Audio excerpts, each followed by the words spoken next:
Assalamualaikum warahmatullahi wabarakatuh. Perkenalkan, nama saya Nur Ainisa Fitri dengan NIM C1B021234. Saya dari kelas R004, Prodi Manajemen Fakultas Ekonomi dan Bisnis Universitas Jambi. Di sini saya akan menjelaskan tugas UTS mata kuliah Interpersonal dan Komunikasi Bisnis dengan dosen pengampu Pak Bambang Purnomo SEMF. Pertanyaan pertama yaitu buatlah analisis SWOT PT Toyoda. Sebelum saya menjelaskan analisis SWOT PT Toyoda, saya akan menjelaskan pengertian analisis SWOT. Analisis SWOT adalah teknik perencanaan strategis yang digunakan untuk membantu seseorang atau organisasi mengidentifikasi kekuatan, kelemahan, peluang, dan ancaman yang terkait dengan persaingan bisnis atau perencanaan proyek. Analisis SWOT merupakan singkatan yang berasal dari 4 elemen dalam metode analisis ini, yaitu strength yang berarti kekuatan, weakness yang berarti kelemahan, opportunity yang berarti kesempatan, dan threat yang berarti ancaman. Yang pertama yaitu strength atau kekuatan. Strength atau kekuatan dari PT Toyoda adalah memproduksi mobil dengan kapasitas luas dan harga terjangkau, brand image yang sangat kuat di benak konsumen, sudah beroperasi lebih dari 50 tahun. Berikutnya weakness atau kelemahan dari PT Toyoda, yaitu persaingan yang sangat ketat kepada kompetitor lain yang bergerak di bidang yang sama, mobil yang kurang minimalis, tidak hemat bahan bakar, kurang pekanya PT Toyoda dalam memasuki pasar mobil di seluruh Indonesia, mobil New Kijang Avanza Reborn memiliki masalah di sisi injection system, sehingga banyak konsumen yang kurang puas, masih menggunakan metode marketing campaign yang lama dan tidak mengupdate-nya, sering terjadinya miscommunication antar karyawan di PT Toyoda. Berikutnya, opportunity atau peluang dari PT Toyoda, yaitu bisa lebih kuat dalam segmen pasar karena termasuk bangsal yang kuat di pasar Indonesia.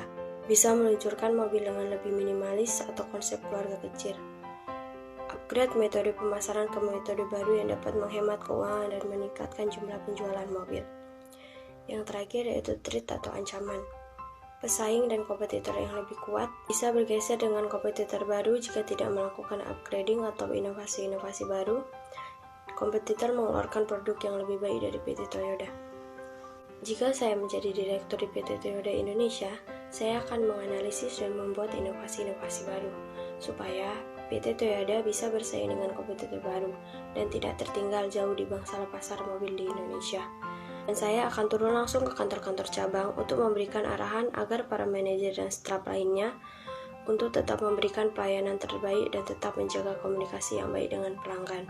Menganalisis apa kekurangan yang membuat konsumen kurang puas dan memperbaikinya supaya kekurangannya bisa teratasi dan membuat konsumen menjadi puas. Lebih memfokuskan untuk pemasaran seluruh Indonesia, bukan hanya memfokuskan di daerah-daerah besar atau daerah-daerah tertentu, dan menambah cabang baru di kota-kota lainnya, agar para masyarakat yang tertarik produk ini dapat lebih mudah untuk melihat dan membelinya. Dengan pendekatan dari sisi interpersonal dan komunikasi bisnis, hal yang perlu diperbaiki di PT Toyoda ini yang pertama, membuat dan menyusun tim public relation yang menjaga komunikasi dengan pihak media, mitra, serta pelanggan. Lalu, menyusun struktur organisasi di perusahaan dengan baik dan benar supaya para pelaku organisasi bisa melakukan tugasnya dengan baik dan tidak lalai dengan tugasnya. Lebih melatih lagi komunikasi antar karyawan supaya tidak terjadi miscommunication yang berdampak pada kerugian perusahaan. Dan tentunya harus memilih karyawan yang bermutu, sesuai dengan kualifikasi yang sudah ditentukan, bukan karena hal-hal pribadi yang membuat karyawan yang tidak berpotensi di bidang itu menjadi masuk dengan mudah. Mungkin hanya itu yang bisa saya sampaikan, lebih dan kurang saya mohon maaf. Wassalamualaikum warahmatullahi wabarakatuh.